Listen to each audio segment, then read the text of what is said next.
नमस्कार, मी Rajratna Jondhale. Top news मराठीच्या 9च्या बातम्यांमध्ये आपलं स्वागत. 24 तास नाही तर फक्त एका तासात आपण देशभरातील दिवसभराच्या महत्त्वाच्या राजकीय, सामाजिक, क्राइम आणि मनोरंजनासह इतर घडामोडींचा वेगवान आढावा घेणार आहोत. Manikchand Oxyrich, proudly Indian. महापालिकेतील अधिकाऱ्यास अर्वाच्य भाषेत शिवीगाळ करणं आमदार रवींद्र धंगेकर यांना चांगलंच महागात पडलंय. या प्रकरणी महापालिकेच्या पाणी पुरवठा विभागाचे प्रमुख नंदकिशोर जगताप यांनी चतुर्शृंगी पोलीस ठाण्यात फिर्याद दिली आहे. फिर्यादीवरून आमदार रवींद्र धंगेकर यांच्या विरुद्ध सरकारी कामात अडथळा आणल्याप्रकरणी गुन्हा दाखल करण्यात आलाय. गोखलेनगर परिसरातील आशानगर येथे महापालिकेकडून 26 जानेवारी रोजी पाण्याच्या टाकीचे लोकार्पण कार्यक्रम आयोजित केला होता. या कार्यक्रमास काँग्रेस पक्षाला डावलल्याचा आरोप करून रवींद्र धंगेकर यांनी पाणी पुरवठा विभागाचे प्रमुख जगताप यांना अर्वाच्य भाषेत शिवीगाळ करत धमकावलं होतं. त्या घटनेचा व्हिडिओ समाज माध्यमावर व्हायरल झाला होता. सोमवारी महापालिकेच्या अभियंता संघाने सभा घेत धंगेकर यांच्या कृतीचा निषेध नोंदवला आणि त्यानंतर चतुर्शृंगी पोलीस ठाणे गाठून धंगेकर यांच्या विरुद्ध तक्रार दिली होती. या प्रकरणी गुन्हा दाखल झाल्याच्या नंतर आमदार रवींद्र धंगेकर यांनी स्पष्टीकरण दिले. पाहूयात. दिनांक 18/2/2022ला एक ठराव झाला होता की बैरटवाडी येथे पाण्याची टाकीचं उद्घाटन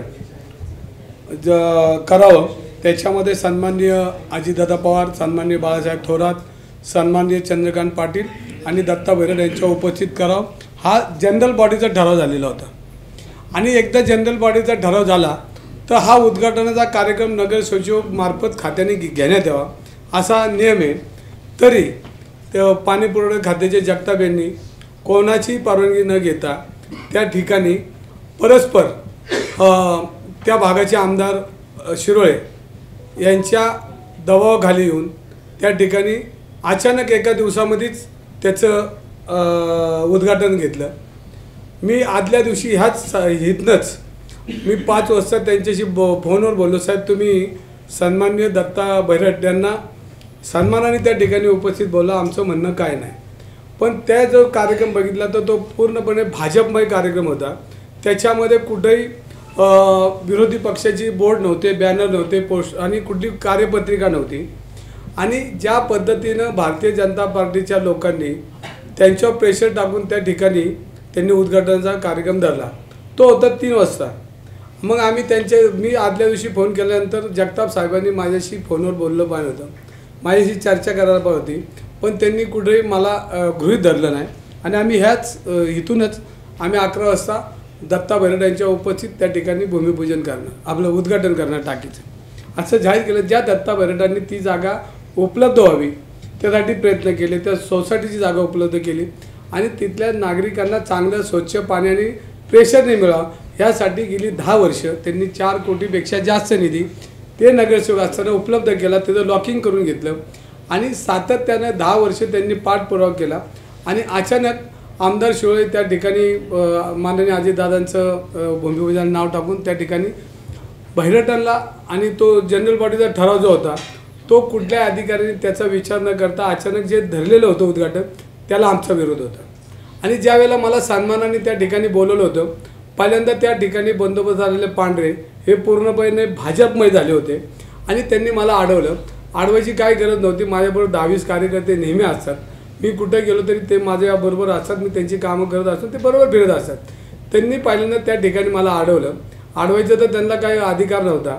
मी त्यांना पत्र मागितलं की रवी धंगेकरांना अटक करा किंवा अडवा किंवा काय करा हे दाखवा. त्यांच्याकडे कुठलंही पत्र नव्हतं.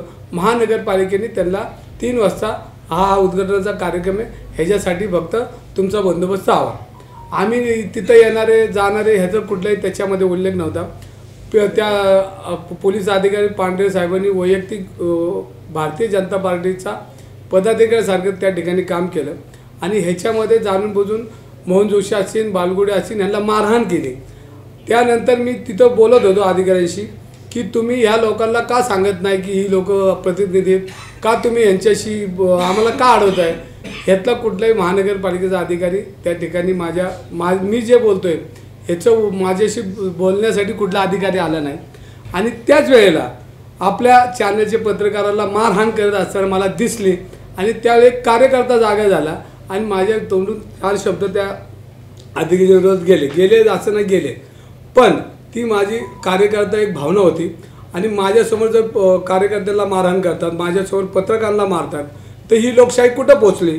आणि जर असे जर पत्रकारांना मारत असेल, कार्यकर्त्यांना मारत असेल, तर मी लोकप्रतिनिधी म्हणून जे माझ्याबरोबर आले, जे माझ्यासाठी आलेले कार्यकर्ते, त्यांचा मार खाताना मी बसू शकत नाही. कारण शेवटी हृदयघाव होतोच. एखाद्या माणसाला समोर मारहाण करत असेल तर शेवटी आपल्याला ते आपला तो धर्मच आहे. शेवटी आपल्याला रिॲक्शन द्यावीच लागते. ती माझ्या हातनं मी बोललो आहे, त्यात मी काय मागे घेत नाही. माझ्यावर गुन्हा दाखल केला आहे, पण हा पोलिसांचा जुना प्लॅन आहे की माझ्यावर गुन्हा दाखल करायचा, माझ्यावर मोठी कारवाई करायची, मला महिना 2-3 महिने जेलला कसा बसण्याची व्यवस्था करायची, हा जुना त्यांचा प्लॅनिंग आहे. पण मी एक कार्यकर्ता आहे नात्याने आज तुमच्या माध्यमातून सांगतो की माझ्यावर कुठलीही कारवाई करा, मला 2 महिने 3 महिने जेलला बसवा, 10 वर्षे बसवा. कारण सातत्यानं मी अन्यायाविरुद्ध आवाज उठवला आहे. पुण्यातील विभागीय आयुक्त कार्यालयासमोर ओबीसी संघटनांतर्फे मराठा समाजाच्या सगळे सोयरे गणगोत या GRची प्रत जाळून होळी करण्यात आली आहे. मनोज जरांगे पाटील यांच्या दबावाला बळी पडून राज्य शासनाने 26 जानेवारी ज्या दिवशी शासकीय सुट्टी असलेल्या दिवशी मध्यरात्री सगळे सोयरे गणगोत GR काढून ओबीसी समाजावर अन्याय केलाय. या GRच्या निषेधार्थ आज ओबीसी समाजाने पुणे विभागीय आयुक्त कार्यालयाबाहेर सगळे सोयरे गणगोतची GR प्रत जाळून होळी केली आहे. मनोज जरांगे पाटील यांच्या दबावाला बळी पडून मुख्यमंत्री एकनाथ शिंदे हे ओबीसी समाजावर अन्याय करत आहेत असा आरोप ओबीसी संघटनांनी केलाय. पुण्यातील मार्केट यार्ड येथील गंगाधाम चौकाजवळील आनंदनगर वसाहत येथे अतिक्रमण विभागानं मोठी कारवाई केली आहे.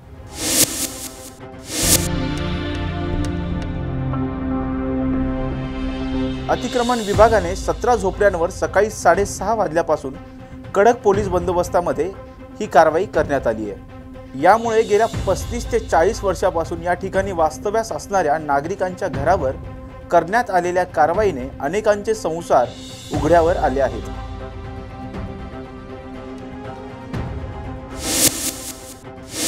गुंड शरद मोहोळ खून प्रकरणात मास्टरमाइंड असलेल्या गणेश मारणे, विठ्ठल शेलार यांच्यासह 16 जणांविरुद्ध महाराष्ट्र संघटित गुन्हेगारी नियंत्रण कायद्याअंतर्गत अर्थात मोक्का कायद्याअंतर्गत कारवाई करणार असल्याची माहिती पुणे पोलीस आयुक्त रितेश कुमार यांनी दिली आहे. गुंड शरद मोहोळचा 5 जानेवारी रोजी कोथरूडमधील सुतारदरा परिसरात मुन्ना पोळेकर आणि त्याच्या साथीदारांनी गोळ्या झाडून खून केला होता. या प्रकरणी गुन्हे शाखेने मुन्ना संतोष पोळेकर, नामदेव महिपती कानगुडे, अमित उर्फ अमर मारुती कानगुडे, चंद्रकांत शाहू शेळके, विनायक संतोष गव्हाणकर, विठ्ठल किसन गांधले, ॲडव्होकेट रवींद्र पवार, ॲडव्होकेट संजय उडान, विठ्ठल शेलार, रामदास उर्फ वाघ्या मारणे, धनंजय मारुती वटकर, सतीश संजय शेडगे, नितीन अनंता खैरे, आदित्य विजय गोळे आणि संतोष दामोदर कुरपे यांना अटक केली आहे. तपासामध्ये गणेश मारणे आणि विठ्ठल शेलार हे मुख्य सूत्रधार असल्याचं निष्पन्न झाले. आरोपींवर मोक्का अंतर्गत कारवाई करण्याचा प्रस्ताव पोलीस आयुक्तांना सादर करण्यात आला होता. पोलीस आयुक्तांनी प्राप्त कागदपत्रांची पडताळणी करून आरोपींवर मोक्का अंतर्गत कारवाई करण्याचे आदेश दिले आहेत.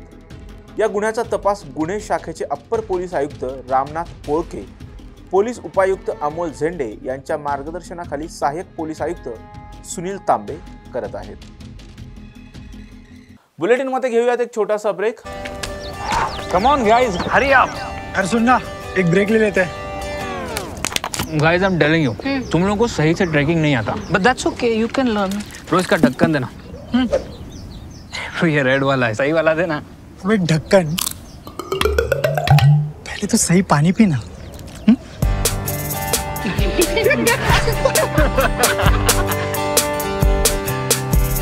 Manikchand Oxyrich, proudly Indian. Break नंतर आपल्या सर्वांचं पुन्हा एकदा स्वागत. पुणे शहराला पाणी पुरवठा करणाऱ्या खडकवासला प्रकल्पातील खडकवासला, पानशेत, टेमघर आणि वरसगाव या धरणात जानेवारी अखेरपर्यंत सुमारे 61% पाणीसाठा शिल्लक असल्याची माहिती समोर आली आहे. पुणे शहरासह राज्यात अनेक ठिकाणी यंदा पावसानं दडी मारली. त्यामुळे गेल्या वर्षीच्या तुलनेत पुरेसा समाधानकारक असा पाऊस झाला नाही. परिणामी राज्यातील बहुतांश धरणे पूर्ण क्षमतेने भरली नाही. त्यामुळे धरणांमध्ये उपलब्ध पाणीसाठा जून महिन्यापर्यंत पुरेल आणि त्याचबरोबर शेतीला पाणी देण्याचं आव्हान जलसंपदा विभागाला पेलावं लागणार आहे. पाहुयात कोणत्या धरणात किती पाणीसाठा शिल्लक आहे ग्राफिक्सच्या माध्यमातून. धरण क्षेत्रातील पाणीसाठा टीएमसी मध्ये खडकवासला 1.19 टीएमसी, पाणशेत 8.30, वरसगाव 8.02, टेमघर 0.48, एकूण 17.99. आगामी लोकसभा निवडणुकीच्या पार्श्वभूमीवर पुणे शहर भाजपाच्या वतीनं 4 ते 11 फेब्रुवारी दरम्यान शहरी भागासाठी बूथ चलो अभियान तर ग्रामीण भागासाठी ग्राम चलो अभियान राबवण्यात येणार असल्याची माहिती पुणे शहरचे अध्यक्ष धीरज घाटे यांनी दिली आहे. भारतीय जनता पार्टी पुणे शहराच्या वतीने सर्वप्रथम आलेल्या सर्व पत्रकार बंधू भगिनींचं या ठिकाणी स्वागत करतो. भारतीय जनता पार्टी राष्ट्रीय स्तरावरती आता एक गाव चलो अभियान हे 4 फेब्रुवारीपासून सुरू होतं. ग्रामीण भागामध्ये हे गाव चलो अभियान असेल, शहरी भागामध्ये बूथ चलो अभियान अशा पद्धतीने राबवण्यात येणार आहे. याच्यामध्ये कल्पना अशी आहे की शहरातले भारतीय जनता पार्टीचे सर्व प्रमुख कार्यकर्ते पुणे शहरामध्ये, पुणे लोकसभेमध्ये साधारण 2010 बूथ आहेत आणि पुणे शहर ज्याला साधारण 2 विधानसभा या, एक बारामती आणि एक शिरूरमध्ये जातो, या जर धरल्या तर 2969 एकूण बूथ आहेत. अशा सगळ्या बूथवरती भारतीय जनता पार्टीचा प्रमुख कार्यकर्ता, प्रमुख पदाधिकारी हा पहिल्या टप्प्यामध्ये आता 4 तारखेपासून हे अभियान सुरू होतं आहे.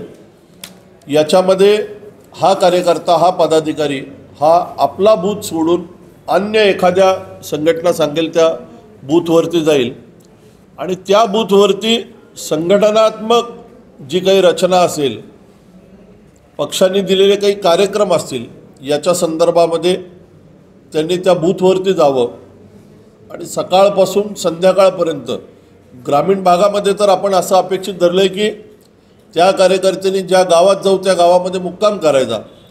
परंतु शहरी भागामध्ये हे सहज शक्य आहे की दिवसभरात संपर्क करून त्यांनी पुन्हा आपल्या घरी मुक्कामाला जावं. अशी रचना आम्ही भारतीय जनता पार्टी पुणे शहर म्हणून आत्ता शहरामध्ये लावत आहोत. याची एक कार्यशाळा आज भारतीय जनता पार्टीच्या कार्यालयामध्ये संपन्न झाली. आता सगळ्या मतदारसंघाच्या स्तरावरती सुद्धा आम्ही याची रचना केली आहे.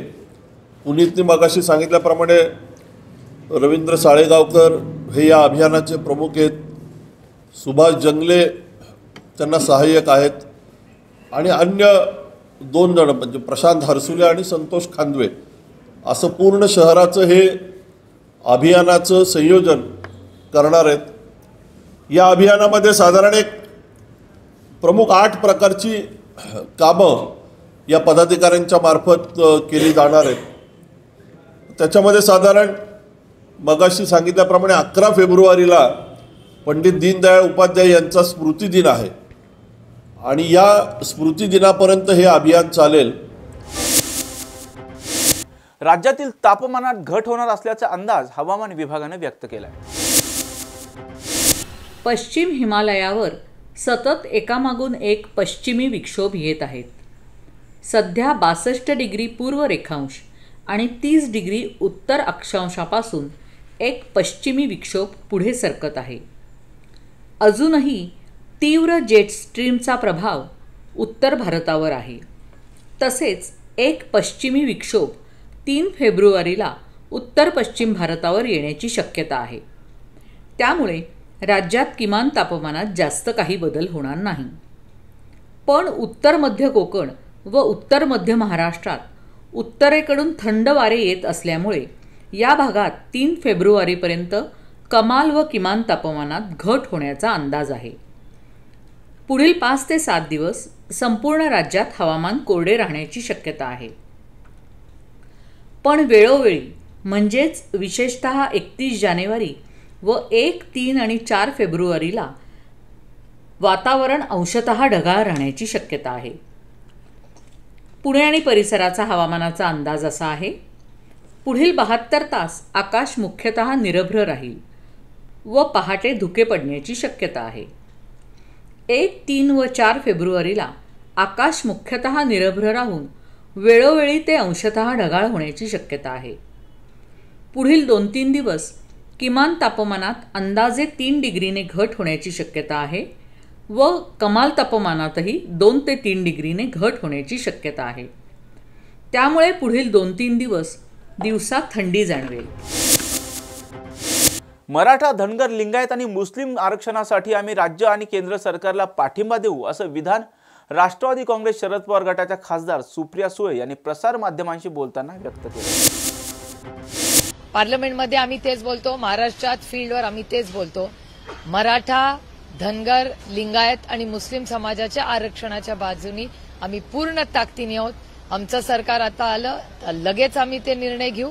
आणि आत्ता जे सरकार आहे केंद्रात आणि महाराष्ट्रात, त्या दोन्ही सरकारांनी जर मराठा, धनगर, लिंगायत आणि मुस्लिम समाजाच्या आरक्षणाची मागणी केली तर आम्ही पूर्ण ताकदीने, जरी आमचे राजकीय मतभेद असले तरी मराठा, धनगर, लिंगायत आणि मुस्लिम समाजाच्या आरक्षणाला आम्ही पूर्ण ताकदीने आम्ही सहकार्य करू आणि त्यांच्या बाजूनेही मतदान करू, सरकारच्या बाजूने. नेते असं म्हणतायत की आता वेळ आलेली आहे अशी की सगळ्या ओबीसी समाजातल्या लोकांनी एकत्रित होऊन एक वेगळा राजकीय पक्ष स्थापन करावा आणि त्याचं नेतृत्व सुद्धा ओबीसी नेत्यांनीच करावं.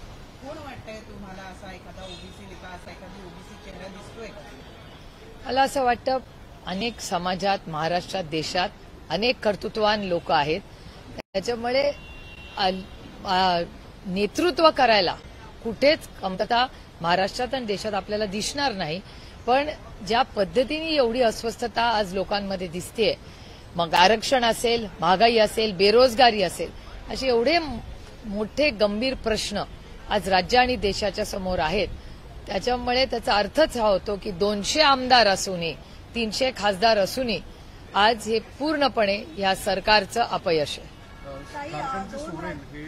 झारखंडचे सोरेन काल 2 दिवसापासून ते म्हणजे नॉट रिचेबल आहेत. एका बाजूला ममता बॅनर्जीची भूमिका, दुसरीकडे नितीश कुमार यांचं जाणं आणि आता परत एकदा सोरेन यांच्या बाबतीत तर्कवितर्क चर्चा सुरू आहे. मुळात इंडिया अलायन्स तोडफोड होत जाणं ही कशा स्वरूपात पाहताय? मला वाटतं आईस म्हणजे इन्कम टॅक्स, सीबीआय आणि ईडी जो झारखंडच्या मुख्यमंत्र्यांच्या विरोधात ज्या पद्धतीने त्यांच्या मागे सरकार लागले, नक्की आपल्याला इथे बसून मला फारशी माहिती नाही. मी मतदारसंघातून आत्ताच आले पण आणि मी आज दुपारून दिल्लीला चालले कारण का उद्या पार्लमेंट सुरू होते. मी फारशी काही माहिती घेतली नाही पण दिल्लीला गेल्यावर जरूर झारखंडमध्ये काय होतं ह्याची माहिती नक्कीच घेऊ. आणि दीदींबद्दल त्याच्याबद्दल आमच्या मनात तीळ मात्र शंका नाही. दीदींनी जो निर्णय घेतलाय तो त्यांच्या राज्यापुरता घेतलेला आहे. त्या इंडिया अलायन्समध्ये कायमही राहतील. आणि नितीश कुमारांची जो निर्णय घेतला तो अर्थातच त्यांचा वैयक्तिक निर्णय. काय तिथे बिहारमध्ये आहे परिस्थिती मला माहिती नाही पण मला श्री अमित शाह यांचं एक स्टेटमेंट आठवतंय जे कदाचित तुमच्या चॅनलवर पाहिलं असेल किंवा सोशल मीडियावर फिरतंय की आज भारतीय जनता पक्षाला नैतिकता राहिलेलीच नाही, सत्तेसाठी ते काहीही करतील. त्यांचेच वरिष्ठ नेते अमित शाह असं म्हणले होते की आम्ही आयुष्यात कधीही नितीश कुमारांबरोबर आघाडी करणार नाही. हे मी म्हणलेले नाहीये, सोशल मीडिया आणि चॅनल्सवर अमित शहाचं स्टेटमेंट फिरतंय. त्याच्यामुळे मला असं वाटतं नैतिकता ही भारतीय जनता पक्षाकडे होती, ती पूर्णपणे ह्या नवीन भारतीय जनता पक्षाने घालवली आहे. आणि सत्तेसाठी मग भ्रष्टाचार असू दे किंवा नैतिकता हे सगळे विसरून काही करा, आईस करा, म्हणजे इन्कम टॅक्स, सीबीआय, ईडी, तोड फोड, पक्ष फोडा, घर फोडा, पण सत्तेत राहा. हेच आता भारतीय जनता पक्ष आपल्याला करताना दिसते. 2 राज्यांची सत्ता बदलण्यामागे भाजपच्या 2 नेत्यांचा हात असल्याचं सांगितलं जातं आणि महाराष्ट्रात सत्तांतर देवेंद्र फडणवीस यांच्यामुळे झालं झालंय तर बिहारमध्ये सत्रांतर विनोद तावडे यांच्यामुळे झालंय, यावरती तुमची काय? तो भारतीय जनता पक्षाचा अंतर्गत प्रश्न आहे, पण थोडंसं क्रेडिट आपण आईसला पण देऊया. आईस म्हणजे इन्कम टॅक्स, सीबीआय आणि ईडी, त्यांनाही थोडंसं क्रेडिट द्यावं लागेल आपल्याला.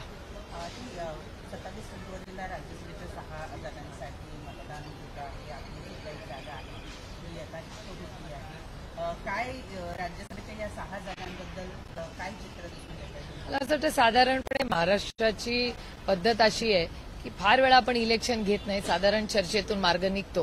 त्याच्यामुळे बघूया आता काय होतं पुढच्या काही दिवसात. शिवसेना आणि राष्ट्रवादी हे 2 वेगवेगळ्या गटांमध्ये विभाजित झाल्यामुळे आपल्या वाट्याला काही जागा येऊ शकतात. हे अदृश्य शक्तींनी ठरवलंच आहे की महाराष्ट्राचं महत्व कमी करायचं. त्यामुळे अदृश्य शक्ती ही महाराष्ट्राची तोडफोड कर, मराठी माणसाचा अपमान कर, हीच चाललेलं आहे. कारण का महाराष्ट्राचं महत्व कमी करण्याचं पाप हे अदृश्य शक्तीकडून होत आहे. आणि दुर्दैवाने जे सत्तेमध्ये आहेत त्यांना ते मान्य आहे, ते मला तरी मान्य नाही. त्याच्यामुळे महाराष्ट्राच्या अस्मितेसाठी आणि स्वाभिमानासाठी आमची लढाई त्यांच्यावर काली होती, आजही आणि उद्याही राहील.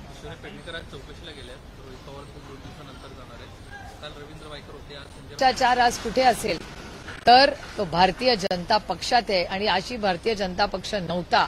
नवीन जो गेल्या 10 वर्षातला भारतीय जनता पक्ष आहे तो पूर्णपणे भ्रष्ट आहे, हा माझा आरोप आहे त्यांच्यावर. कारण त्यांनी ज्यांच्यावर आरोप केले ते सगळे लोक जर विरोधात राहिले तर त्यांच्यावर आईस, आणि त्यांच्या बाजूनी गेले तर त्यांच्या केसेस या पूर्णपणे काढल्या जातात.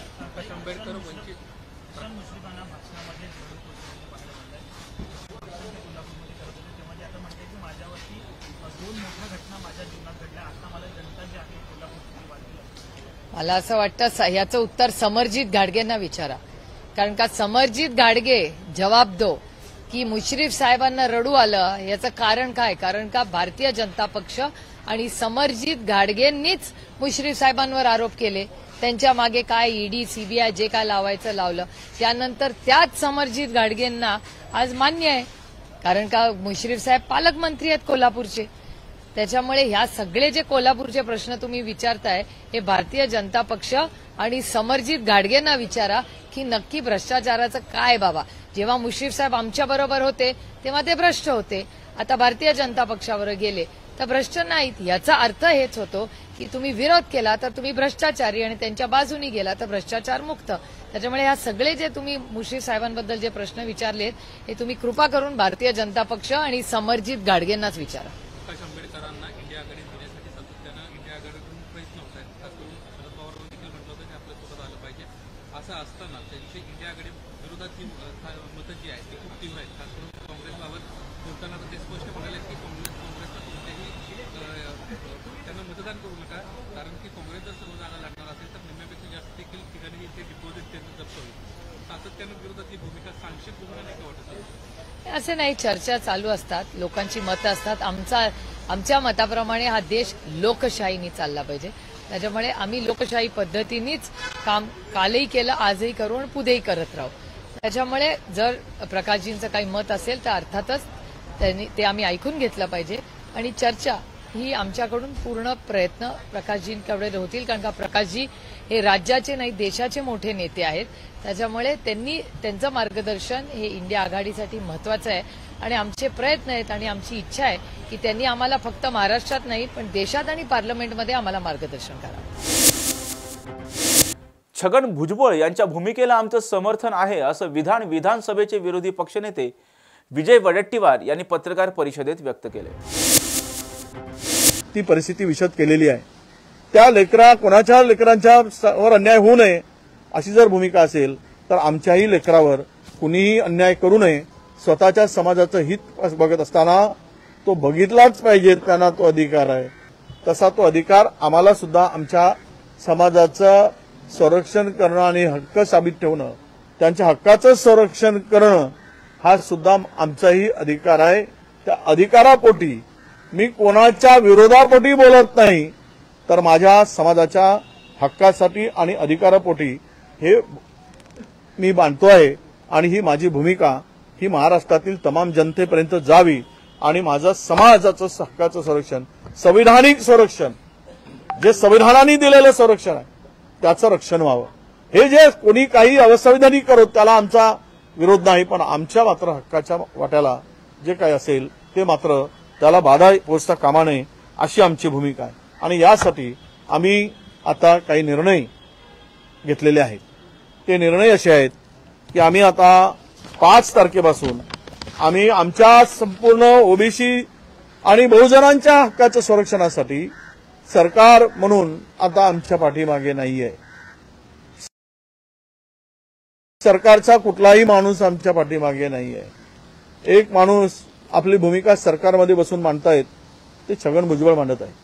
त्या पलीकडे सरकारमधील कुणी ठोस भूमिका आणि आमच्या हक्काचं संरक्षण करण्यासाठी पुढे येताना दिसत नाहीये. भुजबळांच्या भूमिकेच्या संदर्भात मी सांगितलं की मी त्यांना ती मांडलेली भूमिका जी आहे त्यांना माझं समर्थन आहे. मी समर्थन या संदर्भातलं स्पष्टपणे सांगतोय की ती आज ओबीसीची भूमिका जी मांडत आहेत, ज्या पद्धतीनं मांडत आहेत, ज्या पद्धतीनं ओबीसी समाजावर अन्याय होताना दिसतोय त्याला माझं समर्थन आहे. आणि मी नक्की त्यांना समर्थन ओबीसी म्हणून देणार आहे. आणि आमच्यामध्ये कुठलेही वाद असण्याचं काही कारण नाही. ते वेगळेच पक्ष वेगळे आहेत, पण ओबीसी म्हणून त्यांची भूमिका आणि माझी भूमिका एक आहे हे या ठिकाणी मी आवर्जून सांगतोय. आणि म्हणूनच आम्ही 5 तारखेपासून 5 फरवरीपासून ओबीसीच्या हक्काच्या संरक्षणासाठी पहिल्यांदा आमची जी शक्तीस्थळ आहे त्या ठिकाणी आम्ही सर्व ओबीसीचा समाज चैत्यभूमीपासून सुरुवात करून आम्ही फुले, शाहू, आंबेडकर ही जी आमची शक्तीस्थळ आहेत याबरोबरच पोरादेवी असेल, चौंडी असेल, भगवानगड असेल, गोपीनाथगड असेल आणि जेजुरी असेल, जिवा महाल, छत्रपती शाहू महाराजांची समाधी असेल आणि जिवा महालांच्या समाधीस्थळ आहे. जिवा महालांचा होता जिवा म्हणून वाचला शिवा, मरणार माहीत होतं तरी महाराजांचा जीव वाचवणारा हा बहुजन समाजातला जिवा, याच्याही स्फूर्तीस्थळी गेलं पाहिजे, शिवा काशिंदाच्या स्थळी गेलं पाहिजे. असं एक 5-6 दिवस आम्ही या स्थळी जाऊन स्फूर्ती आम्हाला द्या, आमच्या हक्काचं संरक्षण करायसाठी आम्हाला हिंमत द्या, ताकद द्या, ही मागणी करायसाठी या बहुजनांच्या स्मृतीस्थळावर आम्ही जाणार आहोत. आणि हे इथून जाऊन आल्यानंतर यांची स्फूर्ती मिळण्यासाठी हे आमच्या संपूर्ण 500,000 गाड्यांचा ताफा हा त्या स्थळावर जाईल आणि शपथ घेऊन की आमच्या हक्काच्या संरक्षणासाठी आम्ही एक आहोत या शक्तीनिशी तो उभा राहील. आणि 20 तारखेला आम्ही संभाजीनगरला विराट अशी ओबीसीच्या हक्काच्या संरक्षणासाठी कुणाला दिलाय याचा विरोध म्हणून नाही, आणि हे लक्षात घेतलं पाहिजे कोणी, आणि आमच्या अंगावर कुणी येण्याचा विषय नाही. आम्ही त्यांना सचेत करतो आमच्या हक्काच्या संरक्षणासाठी. तुम्हाला मिळवत असताना तुम्ही मिळवलात, पण आता मात्र आमच्या हक्काच्या संरक्षणाची पाळी आली. त्यासाठी संभाजीनगरला 20 तारखेला आम्ही सभेचं आयोजन केलेलं आहे. आणि ही 20 तारखेला संभाजीनगरची सभेमध्ये भुजबळ साहेबांनाही आम्ही आमंत्रित करणार आहोत, त्यांनाही त्या ठिकाणी निमंत्रण देणार आहोत. सर्व ओबीसी महाराष्ट्रातला त्या ठिकाणी एकत्र यावा, एकत्र येऊन लढावा, आपल्या हक्काचं संरक्षण करावं, संविधानिक संरक्षण करावं, ही त्यामागची भूमिका 20 तारखेमध्ये आम्ही मांडणार आहोत.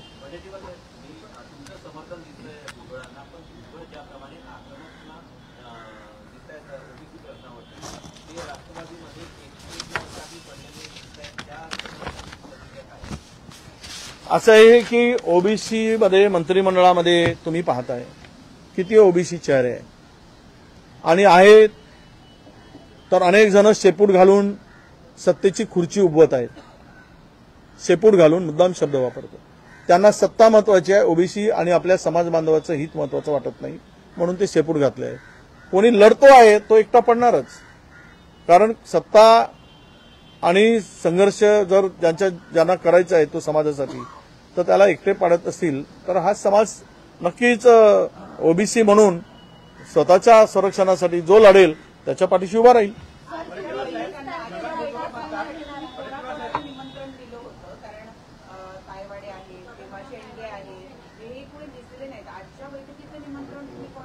नाही, हे वेळेवरची बैठक ठरली.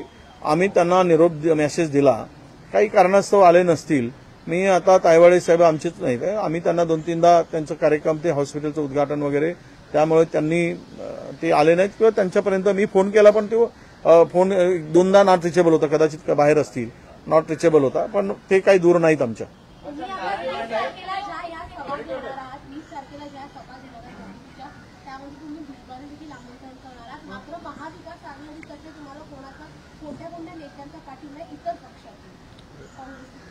मला पाठिंबा, आम्ही लढाई ओबीसीची लढतो. हा, असं आहे की मला वाटत नाही, मी आता भूमिका आजच मांडली आणि आजच एकाकी म्हणणं म्हणजे हे गैर होईल. आणि मी परत एकदा सांगतोय, तुम्ही अर्धवट दाखवू नका. आम्ही मराठा समाजाच्या आरक्षणाला अजिबात विरोध केलेला नाही.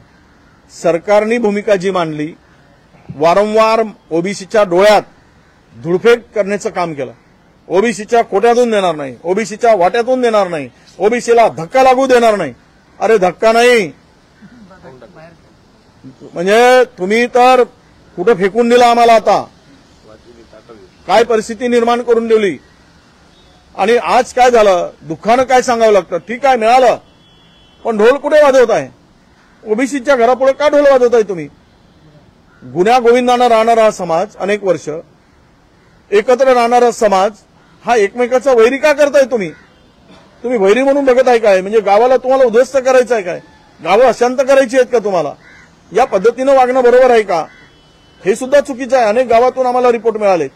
तो छोटासा समाज आपला संरक्षणासाठी, हक्कासाठी त्या गावात राहत असेल तर 5-25 लोकांच्या घरापुढे ढोल वाजवणं, गुलाल उधळा, तुम्ही आपल्या घरापुढे उधळा ना, पण ओबीसींच्या घरापुढे जाऊन गुलाल उधळणं हे चुकीचं आहे. म्हणून माझी मोठा बंधू म्हणून मराठा समाजाला विनंती आहे की तुम्ही या पद्धतीच्या कृत्याला समर्थन करू नका. हे चुकीचं होत आहे.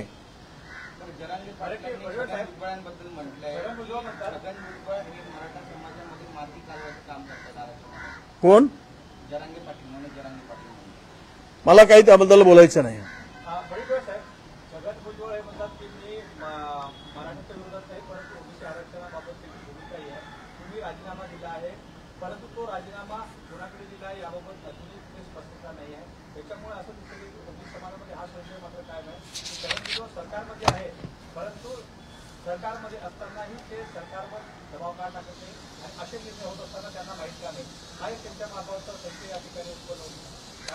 अरे आता थोडंसं ते काय म्हणतात, थोडी शस्त्र आहेत त्यांच्याकडे, ते शस्त्रच काढून घेण्यासाठी लागलेत का तुम्ही? ठीक आहे, लढाई लढतो ना माणूस, काही शस्त्र आहेत चिल्लर थोडे थोडे त्यांच्याकडे, ना भाला आहे, ना पिस्तूल आहे, ना बंदूक आहे. आता काय ते चाकू वगैरे असेल छोटासा तर तेही काढून घ्या, म्हणजे निशस्त्र करता काय त्यांना? म्हणजे जे काही मंत्रिमंडळाचं छोटासा सपोर्ट आहे तेही काढून, म्हणजे तुम्ही आम्ही रस्त्यावरच लढलो पाहिजेत आणि बाकी सत्तेत राहून मस्ती मारत लढले पाहिजेत.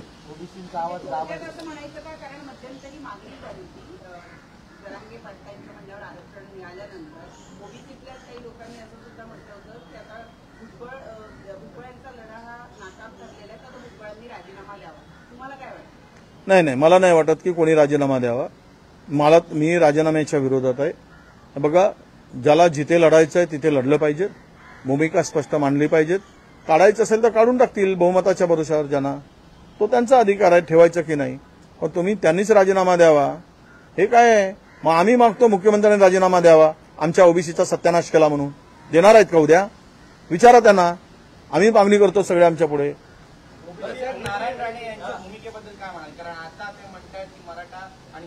बुलेटिन मध्ये घेऊयात एक छोटासा break. Come on guys, hurry up. यार सुन ना, एक ब्रेक ले लेते हैं. Guys, I am telling you, तुम लोगों को सही से ट्रैकिंग नहीं आता, but that's okay, you can learn. रोज का ढक्कन देना. ये रेड वाला है, सही वाला देना. अबे ढक्कन, पहले तो सही पानी पीना.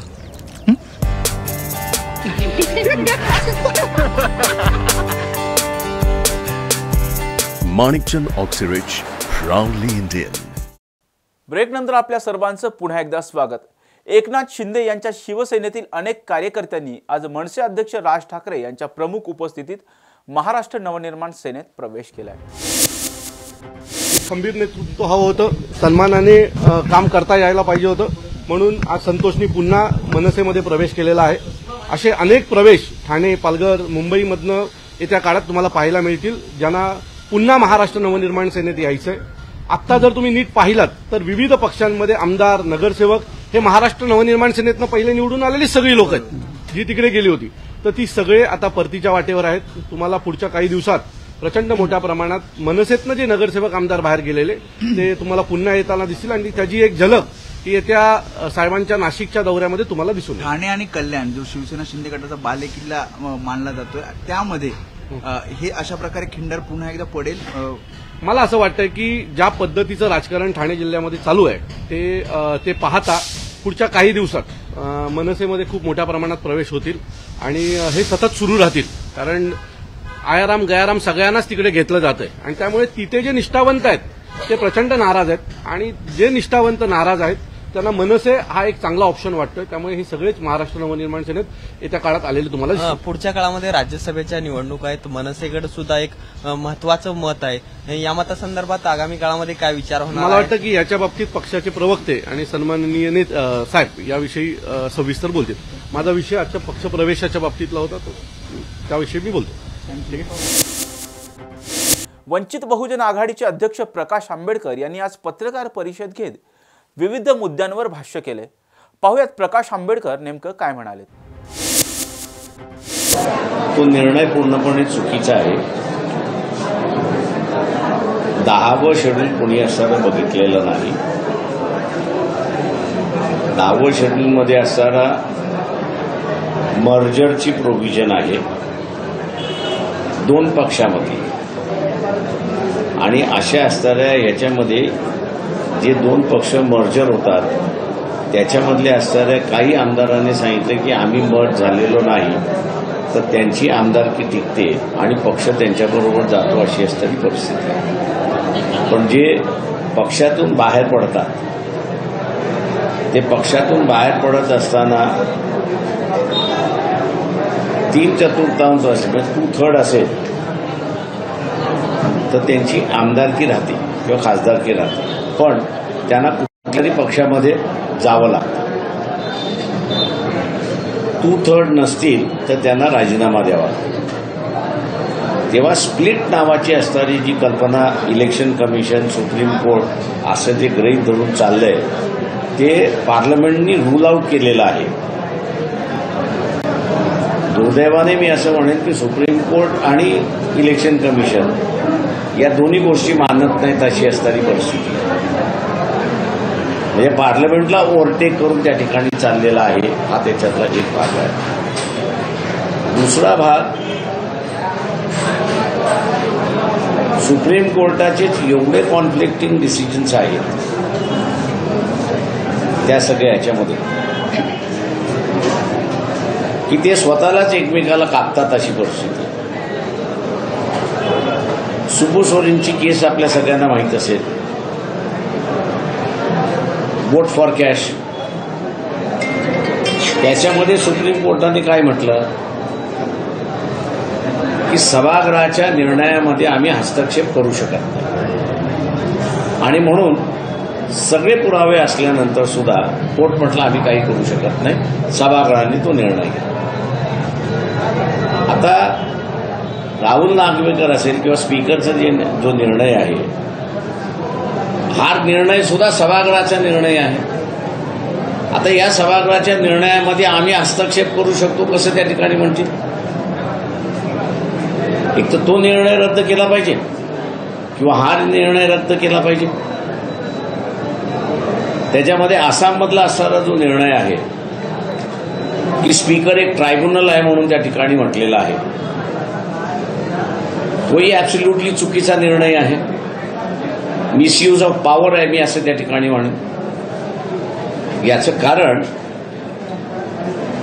की सुबू सोरेनचा निर्णय आपण जर घेतला तर सभागृहाच्या कुठल्याही निर्णयामध्ये आम्ही हस्तक्षेप करू शकत नाही हा निर्णय त्यांनी घटनेला धरून दिला आणि घटनेने असं म्हटलेलं आहे की सभागृहातल्या कुठल्याही निर्णयाला, कुठल्याही चर्चेला, कुठल्याही व्यक्तिमत्वाला हे कोर्टामध्ये चॅलेंज देता नाही आणि कोर्टाचा अधिकार नाही त्याच्यावरती देण्याचा. त्याचं कारण एकच होतं की सभागृहामध्ये ज्याला निवडून दिलेलं आहे त्याची स्वायत्ता ही पूर्णपणे असली पाहिजे. तो कुठल्याही कोर्टाच्या जाता कामा नये, स्वायत्ता मांडू शकत नाही आणि म्हणून त्याची स्वायत्ता राखण्यासाठी हे घटनात्मक प्रोव्हिजन त्या ठिकाणी केलेलं आहे की ज्याचा उल्लेख सुप्रीम कोर्टाने केलेला आहे. राहुल नार्वेकरांचा निर्णयच वादग्रस्त आहे शिवसेनेच्या संदर्भातला आणि असं असताना त्यांचीच पुन्हा त्या संदर्भातल्या पुनरावलोकन समितीवर नेमणूक करणे बीजेपीला जे आहे ते घटना मोडीतच काढायची आहे आणि त्याच्यामुळे जे जे मोडायला निघालेले ते त्यांच्या जवळचे अशी असणारी परिस्थिती आहे. आज महाविकास आघाडीच्या संदर्भातली बैठक होते, आपल्याला सुद्धा निमंत्रण असल्याची माहिती आहे. काय परिस्थिती आहे आपलं प्रतिनिधी? आम्ही असणारे आमचे प्रतिनिधी माननीय प्राध्यापक धैर्यवान फुलकर हे या बैठकीला लीड करणार आहेत. त्यांच्याबरोबर इतर जण आहेत. या बैठकीचं आम्हाला निमंत्रण आलेलं म्हणजे पहिल्यांदा हे लक्षात घ्या, चर्चेसाठी निमंत्रण आलेलं आहे. आम्ही त्यांच्याशी जाऊन चर्चा त्या ठिकाणी करणार. आम्हाला जे वाटते मुद्दे तिथे आम्ही असं मांडणार आहोत. त्यांचं जे 35 जागेंचं समझोता झालाय असं जे शरद पवारांनी मध्यंतरी वक्तव्य होतं ते त्याची माहिती आम्ही असं त्या ठिकाणी मागणार आहोत. आणि आमचं असिस्ट असं राहील की ही आघाडी चालावी. कुठेतरी आता तुम्ही मतदारसंघ पिंजून काढताय, या सगळ्याचा प्रभाव म्हणून इतके दिवस भिजत घुमलं होतं, आता निमंत्रण आलं असं? आता आम्हाला निमंत्रण आलेलं नाही एवढं लक्षात घ्या. मी पुन्हा असं एक फोड करतो. निमंत्रण जे आलेलं आहे ते काँग्रेस पक्षाकडून आलेलं नाही, ती एनसीपीकडून आलेलं नाही किंवा ते उद्धव ठाकरे शिवसेनेकडून आलेलं नाही. महाविकास आघाडी या तिघांची जी झालेली आहे त्या आघाडीने आम्हाला चर्चेसाठी बोलवलेलं आहे. त्याच्यामुळे असं तुम्ही कशाही माध्यमातून बोलवा, आम्ही चर्चेला येतो. काय मागणी असेल, किती जागांची? ते आमची मागणीच नाही, मागणी नाही, चर्चा होणार आहे. त्या चर्चेमध्ये यांचं काय ठरलंय ते आम्ही असं बघणार आहोत आणि त्याच्यानंतर मग आम्ही असं आमची भूमिका त्या ठिकाणी मांडू. ओबीसी आरक्षणासाठी जर कोर्टामध्ये जर गेले तर आम्ही मंडल आयोगाला सुप्रीम कोर्टामध्ये चॅलेंज केलं, म्हणजे काय असे एक लक्षात घ्या की तो आंदोलनातला योद्धा आहे आणि आंदोलनातला योद्धा असल्यामुळे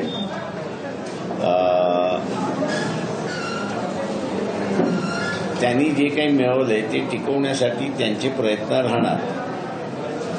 त्याच्यामुळे ते शब्दशः घ्यायचे नसतात असं मी त्या ठिकाणी मानत असतो. तुम्ही म्हणताय ते टिकवण्यासाठी त्यांचे प्रयत्न आहेत, मात्र देवेंद्र फडणवीस म्हणतायत जर ओबीसीवर अन्याय होत असेल तर त्या मसुद्यात आम्ही बदल करू. मी तेच म्हणालो त्याच्यामध्ये की कालच्या जे काही जरांगे पाटील आणि एकनाथ शिंदे, मी आता गव्हर्नमेंट असं म्हणणार नाही, एकनाथ शिंदे यांच्यामध्ये जो समझोता झाला त्या समझोत्यामधून ओबीसींचं म्हणणं असं झालंय की आम्हाला बीजेपीने फसवलेलं आहे, आमच्यावरती धर्माचा प्रचार करून मतं आमची घेतली, पण आमचा रक्षण काही बीजेपीने केलेलं नाही आणि म्हणून बीजेपी जो आहे हा पूर्णपणे ओबीसी जो आहे हा पूर्णपणे बीजेपीकडून तुटलाय अशी असणारी परिस्थिती आहे. आता सावरासावर करण्याचा असणारा प्रयत्न त्या ठिकाणी चाललेला आहे. तो सावरासावर होणार नाही कारण का मसुदा जो आहे तो जरांगे पाटलांकडे आहे. त्याच्यामुळे कालच्या ह्या जरांगे पाटील आणि एकनाथ शिंदे या कराराने 2 बळी घेतलेत असं मी त्या ठिकाणी मानतो. एक बळी बीजेपीचा गेलेला आहे की ओबीसीमधून बीजेपी आता राईट ऑफ हळूहळू व्हायला सुरुवात होईल. आणि दुसरं जे मराठा पुढारी होते, सरंजामशाही मराठा पुढारी होते की ज्यांनी भूमिका घेतल्या नाहीत, ते आता बोल्ड आउट झालेले आहेत. आणि एकनाथ शिंदे आणि जरांगे हे दोघे आता मराठा समाजाचे नेते झालेत अशी परिस्थिती आहे. सर, याच्यामध्ये छगन भुजबळचा हातनात बळी गेला असं आपल्याला वाटतंय का? माझ्या अंदाजानं जे आहे ते त्यांचा प्रयत्न चाललाय असून नाही असं नाही. बळी देण्याचा ते नाही, छगन भुजबळ यांचा प्रयत्न चाललाय वाचवण्याचा. आता आपण बघू किती वाचवू शकतात. साहेब, एकीकडे कॅबिनेटमध्ये असतात, दुसरीकडे ओबीसीची बाजू मांडतात. हा प्रत्येक माणसाने ठरवण्याचा इश्यू आहे. जर समजा महाविकास आघाडीसोबत तुमची युती झाली तर कोणत्या जागा? उपमुख्यमंत्री देवेंद्र फडणवीस यांनी आज मुंबईत भाजपाच्या कार्यकर्त्यांना संबोधित केले. पाहूया देवेंद्र फडणवीस नेमकं काय म्हणालेत. खरा पिक्चर जामनेरला आपल्याला पाहायला मिळणारा हा ट्रेलर आहे. खरं म्हणजे गिरीश भाऊ, आजचा कार्यक्रमच आगळा वेगळा आहे. कारण आतापर्यंत तुमचा सिनेमा सुरू होता हम आपके है कौन, आणि आता तुमचा सिनेमा झाला हम साथ साथ है. आता हा सिनेमा चालू द्या, बदलण्याची आवश्यकता नाहीये. पण मला अतिशय आनंद आहे की संजय नानांसारखा अतिशय जमिनीशी जोडलेला नेता, वर्षानुवर्ष जनसामान्यांमध्ये काम करत, ज्यांनी एक मजबूत कार्यकर्त्यांची जनतेची फळी उभी केली आणि आमच्या गिरीश भाऊंना सातत्याने झुंजवत ठेवलं, असे संजय नाना आज भारतीय जनता पक्षामध्ये आपल्या सगळ्यांच्या सहित प्रवेश करतायत. मी सर्वप्रथम संजय नानांचं अतिशय मनापासून अभिनंदन करतो, स्वागत करतो. आणि त्यांच्यासोबत या सभागृहात जे आहेत त्यांचा, सभागृहाच्या बाहेर आहेत त्यांचा देखील भारतीय जनता पक्षात प्रवेश झाला असं या ठिकाणी घोषित करतो. आता गिरीश भाऊ, संजय नाना आल्यामुळे तुम्ही गरुड झेप घेणार आहे. आतापर्यंत तुम्ही हवेत उडतच होतात, पण आता गरुड सोबत आल्यामुळे गरुड झेप आहे तुमची. आणि मला विश्वास आहे माझ्याकरता याकरता ही आनंदाची गोष्ट आहे. तसे गिरीश भाऊ महाराष्ट्रात वेळ देतच होते, पण आमच्या सगळ्या या कामकाजामध्ये कधी गिरीश भाऊंना पक्ष बंगालला पाठवायचा, कधी अजून कुठे राजस्थानला पाठवायचा, कधी अजून तिसऱ्या ठिकाणी पाठवायचा. कुठेही आंदोलन झालं की गिरीश भाऊ त्या ठिकाणी हजर. त्यामुळे आता तर गिरीश भाऊ हे देखील सांगू शकणार नाही की मला मतदारसंघात जायचं आहे, निवडणूक पाहायची आहे. कारण तुम्ही सगळे आता इतक्या खंबीरपणे पाठीशी आहात की आता गिरीश भाऊंच्या मागे 2-4 कामं अजून लावून देतो. आपल्या राज्याच्या उपयोगाकरता, राज्याच्या आपल्या विकासाकरता गिरीश भाऊंना आपल्याला निश्चितपणे अधिकचं काम देता येईल. मी तर असं म्हणेन की आज तुम्ही एक नवीन जामनेर पॅटर्न तयार केला की ज्याच्यामध्ये वर्षानुवर्ष एकमेकाच्या विरोधात लढणारे राहणारे असे 2 नेते एकत्रित येऊन कार्यकर्त्यांच्या, समाजाच्या, पक्षाच्या, राज्याच्या आणि देशाच्या हिताकरता एकत्रित येऊ शकतात. हा एक अतिशय उत्तम अशा प्रकारचा पॅटर्न आज तुम्ही या ठिकाणी आणला.